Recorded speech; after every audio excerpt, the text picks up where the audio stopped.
Hello friends, welcome to Star के Study Point. दोस्तों, स्वागत है आप सभी का हमारे इस यूट्यूब चैनल स्टार के स्टडी पॉइंट पे। प्यारे दोस्तों, आज की इस वीडियो में हम लोग फिर से देखेंगे बायोलॉजी यानी जीव विज्ञान का इम्पोर्टेंट क्वेश्चन पेपर। इस वीडियो में आप जो भी क्वेश्चन देखेंगे सभी क्वेश्चन जो है आने वाले 12th बोर्ड एग्जाम के लिए महत्वपूर्ण होने वाला है, तो आप वीडियो को जरूर लास्ट तक देखिएगा।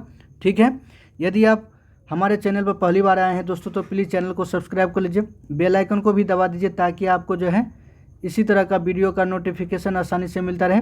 ठीक है, और यदि आप physics, chemistry, math, biology, Hindi और इंग्लिश का क्वेश्चन पेपर प्रैक्टिस करना चाहते हैं तो आप हमारे वेबसाइट starkstudypoint.com पर विजिट कर सकते हैं। वहाँ पर जो है आपको सभी विषयों का क्वेश्चन पेपर मिल जाएगा प्रैक्टिस करने के लिए, साथ ही साथ सभी विषयों का स्टडी मटेरियल भी मिल जाएगा अध्ययन करने के लिए। तो आप हमारे इस वेबसाइट starkstudypoint.com पर ज़रूर विजिट कीजिएगा। वेबसाइट का जो है लिंक मैंने डिस्क्रिप्शन में दे दिए हैं। ठीक है, तो चलिए देखते हैं आज का बायोलॉजी का important question paper question number 1 से। यहाँ पर जो है दोस्तों क्वेश्चन नंबर 1 पूछ रहा है कि नाशपाती का वैज्ञानिक यानी कि वानस्पतिक नाम क्या है। Scientific and botanical name of pears. तो पियर्स जो दोस्तों नाशपाती है, इसका जो है बॉटनिकल नेम होता है पायरस कम्युनिस। ठीक है, तो एक का सही आंसर होगा यहाँ पर ए, पायरस कम्युनिस। ठीक है, नेक्स्ट क्वेश्चन देखते हैं। अगला क्वेश्चन है कि मुकुलन द्वारा जनन निम्नलिखित में किसमें होता है। Reproduction by budding occur in which of the flowing.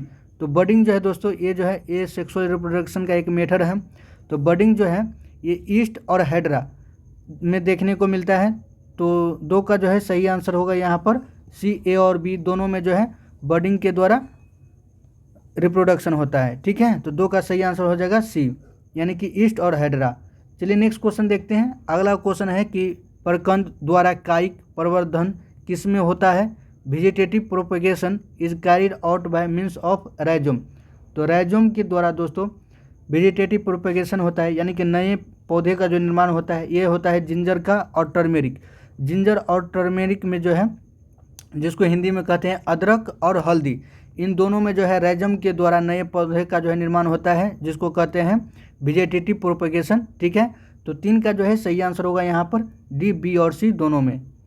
चलिए नेक्स्ट क्वेश्चन देखते हैं। अगला क्वेश्चन है कि शलकंद का निम्नलिखित में कौन उदाहरण है। Which among the following is an example of bulb. तो बल्ब ही जो दोस्तों एक प्रकार का वेजिटेटिव प्रोपेगेशन होता है। तो बल्ब के द्वारा जो वेजिटेटिव प्रोपेगेशन होता है ये होता है ओनियन में।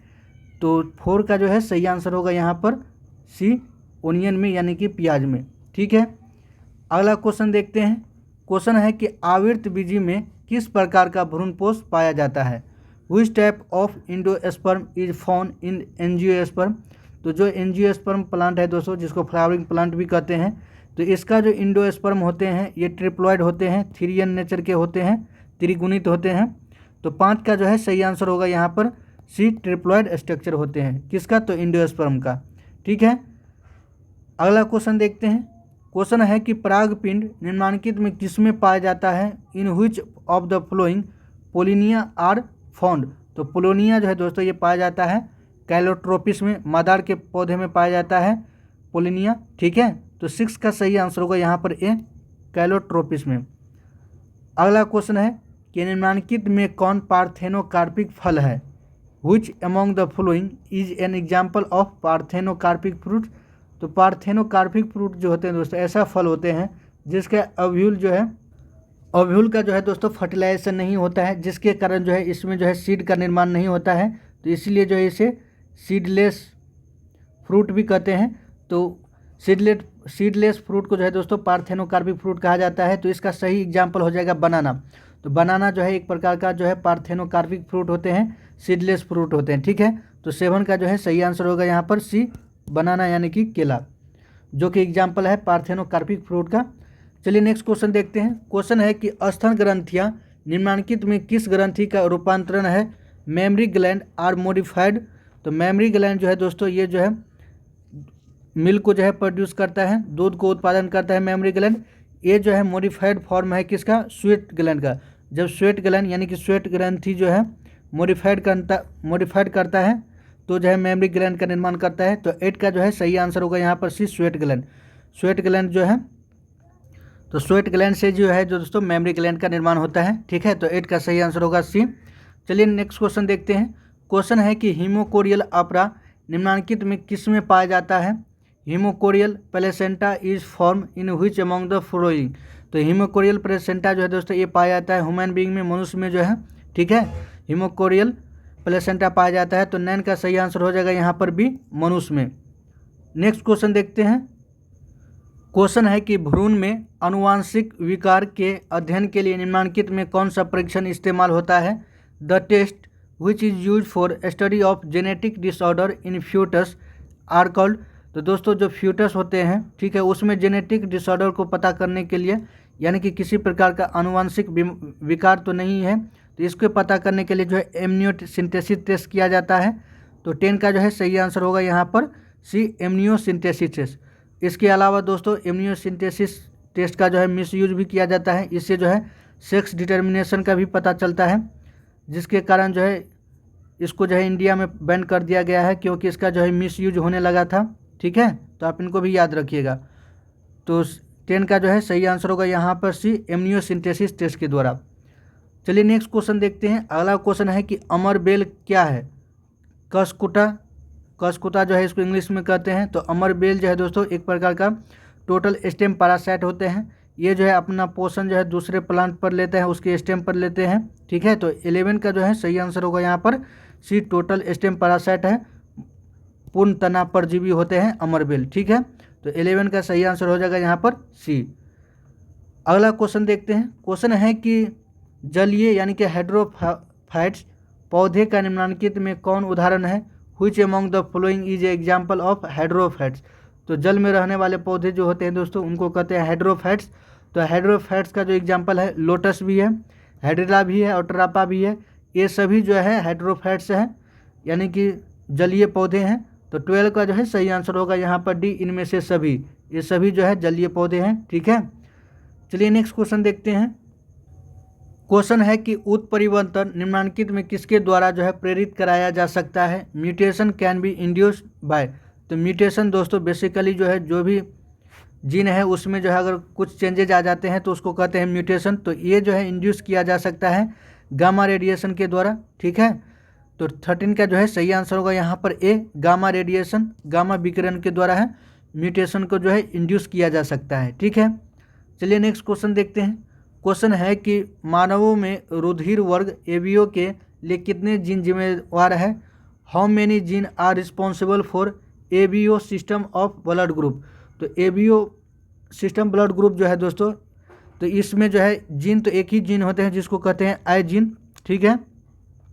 लेकिन इसका जो है मल्टीपल एलील होते हैं, जो कि आई ए हो गया, आई बी हो गया और आई जीरो जिसको कहते हैं आई, ठीक है। तो ये जो है मल्टीपल एलील है। मल्टीपल एलील का एग्जांपल होते हैं एबीओ ब्लड ग्रुप सिस्टम, लेकिन जीन जो है रिस्पॉन्सिबल होता है केवल एक जीन। तो आई जीन उस जीन का नाम है जो एबीओ ब्लड ग्रुप सिस्टम के लिए जिम्मेवार होते हैं, ठीक है। तो 14 का जो है सही आंसर होगा यहाँ पर ए, एक जीन। और ये जो है मल्टीपल एलील का जो है एग्जाम्पल है दोस्तों, ठीक है। तो आप इनको भी याद रखिएगा। तो इस ब्लड ग्रुप से कौन कौन ब्लड बनते हैं। ब्लड ग्रुप ए बनते हैं, ब्लड ग्रुप बी बनते हैं, ब्लड ग्रुप ए बी बनते हैं और ब्लड ग्रुप ओ बनते हैं। तो ये 4 प्रकार का जो है ब्लड ग्रुप बनते हैं, ठीक है। तो 14 का सही आंसर हो जाएगा यहाँ पर ए, एक जीन रिस्पॉन्सिबल होते हैं, ठीक है। चलिए नेक्स्ट क्वेश्चन देखते हैं। क्वेश्चन है कि बी डीएनए में 2 न्यूक्लियोटाइड के बीच कितनी दूरी कितनी होती है। What is the distance between consecutive 2 nucleotide of B DNA. तो बी डीएनए के 2 कंसेक्यूटिव के बीच का जो डिस्टेंस रहता है दोस्तों ये रहता है 3.4 एंगस्ट्रम। 3.4 एंगस्ट्रम होते हैं या तो 3.4 नैनोमीटर, ये डिस्टेंस रहता है दोनों के बीच में। तो 15 का जो है सही आंसर होगा यहाँ पर बी, 3.4 एंगस्ट्रम या 0.34 नैनोमीटर, ठीक है। चलिए नेक्स्ट क्वेश्चन देखते हैं। क्वेश्चन है कि निम्नलिखित में समापन कूट कौन है। Which among the following is termination codon. तो टर्मिनेशन कोडन का दूसरा नाम होता है दोस्तों नॉनसेंस कोडन। ये 3 होते हैं, एक होते हैं UAG, दूसरा होता है UGA, तीसरा होता है UAA। ये तीनों जो है नॉनसेंस कोडन यानी कि टर्मिनेशन कोडन होते हैं। तो देख लीजिए ऑप्शन में है, ये हो जाएगा इसका सही आंसर हो जाएगा सी, UAA। ये जो है टर्मिनेशन कोडन होते हैं, ठीक है। नेक्स्ट क्वेश्चन देखते हैं। क्वेश्चन है कि डीएनए द्विकुंडली की विशेषता निम्नलिखित में क्या है? The characteristic feature of DNA double helix. तो डीएनए डबल हेलिक्स का जो है विशेषता होते हैं दोस्तों, ये जो है कम्प्लीमेंट्री होते हैं और एंटी पैरेलल होते हैं एक दूसरे के, ठीक है। तो 7 का जो है सही आंसर 17 यानी कि 17 नंबर क्वेश्चन का जो है सही आंसर हो जाएगा यहाँ पर ए, कम्प्लीमेंट्री एंड एंटी पैरेलल होते हैं, ठीक है। चलिए नेक्स्ट क्वेश्चन देखते हैं। क्वेश्चन है कि मनुष्य का अवशोषी अंग निम्नलिखित में बताएं। Which among the following is vestigial organ in man. Vestigial organ ऐसा ऑर्गेन होता है दोस्तों जो कभी प्राचीन काल में इसका यूज होता था, लेकिन अब इस ऑर्गेन का जो है कोई यूज नहीं होता है, तो उसे जो है वेस्टिजियल ऑर्गेन कहा जाता है। तो इसके अंतर्गत आता है निक्टिएटिंग मेम्ब्रेन जो कि आँखों में पाया जाता है, और है कोकिक्स जिसको जो है टेलबोन भी कहते हैं। तो ये दोनों जो है वेस्टिजियल ऑर्गेन होते हैं मैन में, ठीक है। तो 18 का जो है सही आंसर होगा यहाँ पर सी, बोथ ए और बी दोनों। अगला क्वेश्चन है दोस्तों कि आर्कियोटेरिक्स किस काल में पाया जाने वाला पक्षी था? The bird archaeopteryx was found in which period. जो आर्कियोटेरिक्स जो है बर्ड है दोस्तों, ये पाया जाता था जुरासिक पार्क के पीरियड में, जुरासिक पीरियड में, ठीक है। तो 19 का जो है सही आंसर होगा यहाँ पर बी, जुरासिक पीरियड। दोस्तों ये जो आर्कियोप्टेरिक्स पक्षी थे ये जो है दोनों यानी कि रेप्टाइल्स और बर्ड के बीच का जो है कनेक्टिंग थे, संयोजी करी थे, कौन? आर्कियोप्टेरिक्स बर्ड, ठीक है। तो आप इनको भी ध्यान में रखिएगा, कई बार पूछ लेता है कि जो आर्कियोप्टेरिक्स बर्ड है ये किसके बीच का जो है कनेक्टिंग लिंक थे। तो ये जो है रेप्टाइल्स और बर्ड्स के बीच का जो है कनेक्टिंग लिंक थे, ठीक है। तो 19 का जो है सही आंसर होगा यहाँ पर भी, जुरासिक पीरियड में। चलिए अगला क्वेश्चन देखते हैं। क्वेश्चन है कि जीवाश्म के अध्ययन को क्या कहते हैं? The study of fossil is called. तो फॉसिल के जो अध्ययन को कहते हैं दोस्तों पैलियोंटोलॉजी जो है फॉसिल के अध्ययन को कहते हैं। तो 20 का जो है सही आंसर होगा यहाँ पर भी, पैलियोंटोलॉजी, ठीक है। नेक्स्ट क्वेश्चन देखते हैं। क्वेश्चन है कि राइबो न्यूक्लियोटाइड को निम्नलिखित में कौन परिभाषित करता है? Which among the following sequence define nucleotide. जो दोस्तों राइबो शुगर होते हैं और नाइट्रोजन बेस होते हैं, इन दोनों को मिलाकर कहते हैं न्यूक्लियोसाइड, राइबो न्यूक्लियोसाइड, ठीक है। राइबो न्यूक्लियोसाइड कहते हैं, लेकिन जब इसी में जब फॉस्फेट ग्रुप जुड़ जाता है तो उसको कहते हैं राइबो न्यूक्लियोटाइड, ठीक है। तो 21 का जो है सही आंसर होगा यहाँ पर डी। तो ribo nucleoside plus phosphate group जब जुड़ जाते हैं तो उनको कहते हैं राइबो न्यूक्लियोटाइड। तब ये जो है राइबो न्यूक्लियोसाइड से जो है राइबो न्यूक्लियोटाइड में कन्वर्ट हो जाते हैं जब इसमें फॉस्फेट ग्रुप आ जाते हैं, जुड़ जाते हैं तो, ठीक है। तो 21 का सही आंसर होगा यहाँ पर डी। चलिए नेक्स्ट क्वेश्चन देखते हैं। क्वेश्चन है कि किस कोशिकांग के मदद से स्थानांतरण यानी ट्रांसलेशन की क्रिया संपन्न होती है? नाम बताएं। Name the organelle which help in translation. तो जो प्रोटीन बनने की प्रक्रिया जो होती है दोस्तों उसे कहते हैं ट्रांसलेशन, ठीक है। और ट्रांसलेशन जो होता है ये होता है राइबोसोम में, और राइबोसोम को जो है प्रोटीन फैक्ट्री भी कहा जाता है। तो 22 का जो है सही आंसर हो जाएगा यहाँ पर भी, राइबोसोम में, ठीक है। राइबोसोम जो है ट्रांसलेशन में हेल्प करते हैं, ठीक है। चलिए नेक्स्ट क्वेश्चन देखते हैं। अगला क्वेश्चन है कि ह्यूमोरल असंक्रामकता किससे संबंधित है? Humoral immunity is related which among the following. तो ह्यूमोरल इम्यूनिटी जो है दोस्तों ये जो है बी सेल से रिलेटेड है, ठीक है। तो 23 का जो है सही आंसर होगा यहाँ पर बी कोशिका से। जबकि टी सेल जो है और नेचुरल की सेल जो है दोस्तों ये दोनों जो है टी सेल और नेचुरल किलर सेल जो है जिसको के सेल कहते हैं, ये जो है सेल मीडिएट इम्यूनिटी होते हैं। तो आप इनको भी याद रखिएगा। तो 23 का जो है सही आंसर हो जाएगा यहाँ पर, ह्यूमोरल इम्यूनिटी किससे रिलेटेड है? तो बी सेल से रिलेटेड है, यानी कि बीटा कोशिका से रिलेटेड है, ठीक है। नेक्स्ट क्वेश्चन देखते हैं। क्वेश्चन है कि टाइफाइड बीमारी का निम्नलिखित में कौन रोगजनक है? Which among the following is causative organism of typhoid disease. तो देखिए ऑप्शन में देखते हैं दोस्तों, ये जो ऑप्शन है पहला कि बैसिलस एंथ्रेसिस। तो बैसिलस एंथ्रेसिस जो है दोस्तों एंथ्रेसिस डिजीज के लिए कॉजेटिव एजेंट होते हैं, कॉजेटिव ऑर्गेनिज्म है। दूसरा है प्लाज्मोडियम वाइवेक्स, ये जो है दोस्तों मलेरिया करता है, ठीक है। ये प्रोटोजोआ है जो कि मलेरिया डिजीज को करता है, प्लाज्मोडियम वाइवेक्स। तीसरा है साल्मोनेला टाइफी, यही जो है दोस्तों साल्मोनेला टाइफी जो है एक प्रकार का बैक्टीरिया है जो कि टाइफाइड डिजीज करता है, ठीक है। तो 24 का जो है सही आंसर होगा यहाँ पर सी, साल्मोनेला टाइफी, ठीक है। नेक्स्ट क्वेश्चन देखते हैं। क्वेश्चन है कि केचुआ फफूंदी गोबर, बीटल तथा मृदा माइट्स आदि में क्या समानता है? What is the common to earthworm, mushroom, dung beetle and soil mites? They all are. तो ये सभी जो है दोस्तों डेट्रीवोर्स होते हैं। तो डेट्रीवोर्स ऐसा ऑर्गेनिज्म होते हैं जो कि डेड यानी कि ऑर्गेनिक मैटर जो होता है, ठीक है, कार्बनिक जो है पदार्थ जो है उससे जो है अपना पोषण लेता है, तो उसे कहते हैं डेट्रीवोर्स, ठीक है। तो 25 का जो है सही आंसर होगा यहाँ पर डी, डेट्रीवोर्स। ये सभी जो है डेट्रीवोर्स होते हैं, ठीक है। अगला क्वेश्चन है कि गिर वन किसके लिए विख्यात है? गिर फॉरेस्ट इज फेमस फॉर। तो गिर फॉरेस्ट जो है दोस्तों ये फेमस है लायन के लिए, शेर के लिए। और गिर फॉरेस्ट जो है ये जो है गुजरात में स्थित है, ठीक है। तो आप इनको भी याद रखिएगा किस राज्य में स्थित है, तो ये जो है गुजरात राज्य में स्थित है गिर फॉरेस्ट, ठीक है। तो 26 का यहाँ पर जो है सही आंसर हो जाएगा डी, शेर के लिए फेमस है। अगला क्वेश्चन है कि एक पारितंत्र में आहार श्रृंखला कितने प्रकार की होती है? What are the type of food chain in ecosystem? तो एक इकोसिस्टम में दोस्तों जो फूड चेन जो होते हैं ये ग्रेजिंग हो सकते हैं या तो डेट्रीटर्स हो सकते हैं, ठीक है।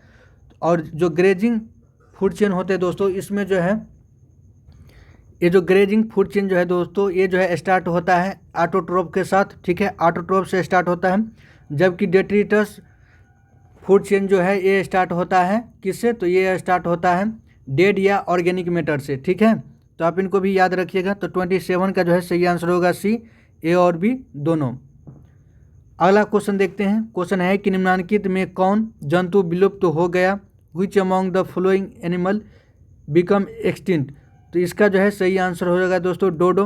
डोडो जो है एक मतलब फ्लैटलेस बर्ड थे, बर्ड का स्पेसी था, यानी कि ये पक्षी जो है उड़ नहीं सकते थे और ये मॉरिशस में पाए जाते थे। ये जो है कम्प्लीटली जो है विलुप्त हो चुका है, ठीक है। तो 28 का जो है सही आंसर होगा यहाँ पर बी, डोडो। अगला क्वेश्चन देखते हैं। क्वेश्चन है कि मरूदीभर पौधा निम्नलिखित में से कौन है? Which among the following is xerophytic plant? तो जेरोफाइटिक प्लांट जो है दोस्तों मरुस्थलीय प्लांट होते हैं, ठीक है। तो इसका जो है सही एग्जाम्पल है कैजुराना और नागफनी। ये दोनों दोस्तों जेरोफाइटिक प्लांट होते हैं, ठीक है, मरुस्थलीय पौधे होते हैं कैजुरियाना और ओपोन्सिया जो है। तो इसका जो है सही आंसर हो जाएगा डी, बी और सी दोनों। ये दोनों जो है जेरोफाइटिक प्लांट होते हैं, मरुस्थलीय पौधे होते हैं, ठीक है। चलिए नेक्स्ट क्वेश्चन देखते हैं। क्वेश्चन है कि प्राकृतिक जीन क्लोनिंग संवाहक का उदाहरण है? An example of natural gene cloning vector. तो नेचुरल जीन क्लोनिंग वेक्टर जो है दोस्तों ये होता है टी आई प्लाज्मिड, ठीक है। ये जो है टी आई प्लाज्मिड, ये प्लाज्मिड जो है दोस्तों एग्रोबैक्टीरियम टूनिफेसियम ये बैक्टीरिया होते हैं, इसमें पाए जाते हैं, जो कि प्लांट को इन्फेक्ट करता है और उसमें जो है ट्यूमर को जो है प्रोड्यूस करता है, ठीक है। तो ये जो है टी आई प्लाज्मिड जो होते हैं ये नेचुरल जीन क्लोनिंग वेक्टर होते हैं। तो 30 का जो है सही आंसर होगा यहाँ पर सी। अगला क्वेश्चन देखते हैं। क्वेश्चन है कि अम्लीय वर्षा के मुख्य कारक कौन है? Acid rain occur is due to. तो ये जो है दोस्तों काफ़ी कॉमन क्वेश्चन होते हैं और ये कॉमन क्वेश्चन जो है बार बार एग्जाम में पूछा जाता है। तो आप इनको याद रखिएगा कि एसिड रेन जो है दोस्तों ये नाइट्रोजन डाइऑक्साइड और सल्फर डाइऑक्साइड के कारण होता है। बेसिकली नाइट्रोजन डाइऑक्साइड और सल्फर डाइऑक्साइड जब जल से अभिक्रिया करता है दोस्तों तो ये जो है नाइट्रिक एसिड बनाता है और सल्फर डाइऑक्साइड जो है दोस्तों सल्फ्यूरिक एसिड बना। तो ये नाइट्रिक एसिड और सल्फ्यूरिक एसिड ये दोनों जो है एसिड रेन का कारण होते हैं, ठीक है। तो 31 का जो है सही आंसर हो जाएगा। 31 नंबर का क्वेश्चन का सही आंसर हो जाएगा यहाँ पर नाइट्रोजन डाइऑक्साइड और सल्फर डाइऑक्साइड ये दोनों जो है एसिड रेन के कारण होते हैं। चलिए अगला क्वेश्चन देखते हैं। क्वेश्चन है कि सारवती सोनोरा तथा कल्याण सोना किसकी प्रोन्नत किस्में हैं? सारवती Sonora and Kalyan Sona are improved variety of which of the following. तो ये जो है वैरायटी है दोस्तों वेट यानी कि गेहूं का जो है वैरायटी है। ये जो है रेसिस्टेंट होता है विभिन्न प्रकार के डिजीज़ के लिए और कम पानी में जो ये भी जो है कम पानी के लिए भी कम पानी में भी जो है दोस्तों इसका जो है उपजाऊ काफ़ी मात्रा में होता है और ये हाई यील्डिंग वैरायटी है, काफ़ी ज़्यादा मात्रा में जो है इसका उत्पादन होता है, ठीक है। तो ये किसकी वैरायटी है? ये है गेहूं की वैरायटी है। अगला क्वेश्चन देखते हैं कि दूध किस जीवाणु द्वारा दही में रूपांतरित होता है? Which bacteria transform milk into curd. तो मिल्क को जो है कर्ड में कन्वर्ट करने वाले बैक्टीरिया का नाम है लैक्टोबैसिलस। ठीक है, तो 33 का जो है सही आंसर होगा यहाँ पर सी, लैक्टोबैसिलस। अगला क्वेश्चन देखते हैं। क्वेश्चन है कि कायिक भ्रूणोत्पाद निम्नांकित में किसके द्वारा किया जा सकता है? Somatic embryogenesis can be done by. तो सोमैटिक एम्ब्रियोजेनेसिस जो है दोस्तों ये किया जाता है टिश्यू कल्चर के द्वारा और प्रोटोप्लास्ट कल्चर के द्वारा, इन दोनों के द्वारा जो है सोमैटिक एम्ब्रियोजेनेसिस किया जाता है। ठीक है, तो 34 का सही आंसर होगा यहाँ पर डी, बी और सी दोनों के द्वारा। अगला क्वेश्चन है और ये वीडियो का लास्ट क्वेश्चन है दोस्तों। क्वेश्चन है कि RNAi तरीके से किसे नियंत्रण किया जाता है? RNAi is method use to control. तो RNA जो है दोस्तों इसमें जो आई है जिसको कहते हैं इंटरफेरेंस। ठीक है, इंटरफेरेंस, ये जो RNA इंटरफेरेंस जो है दोस्तों ये जो है जीन साइलेंसिंग मेथड पर आधारित है। इसमें क्या ये जो है दोस्तों ये कंट्रोल करता है नेमाटोडा को, जो कि टोबैको प्लांट है उसके जड़ को जो है ये नेमाटोडा खा लेते हैं, जिसके कारण टोबैको का जो है उत्पादन कम हो जाता है, यानी कि तंबाकू के पौधे का उत्पादन कम होता है। तो इसी नेमाटोडा को कंट्रोल करने के लिए जो है RNAi मेथड का यूज़ किया जाता है। ठीक है, तो 35 का जो है सही आंसर होगा यहाँ पर भी, नेमाटोडा को कंट्रोल करने के लिए। तो उम्मीद करता हूँ दोस्तों आपको जो है ये वीडियो पसंद आया होगा। अगर वीडियो पसंद आया है तो वीडियो को लाइक कीजिए, चैनल को जरूर सब्सक्राइब कर लीजिएगा। ठीक है, यहाँ तक देखने के लिए आप सभी का बहुत बहुत धन्यवाद।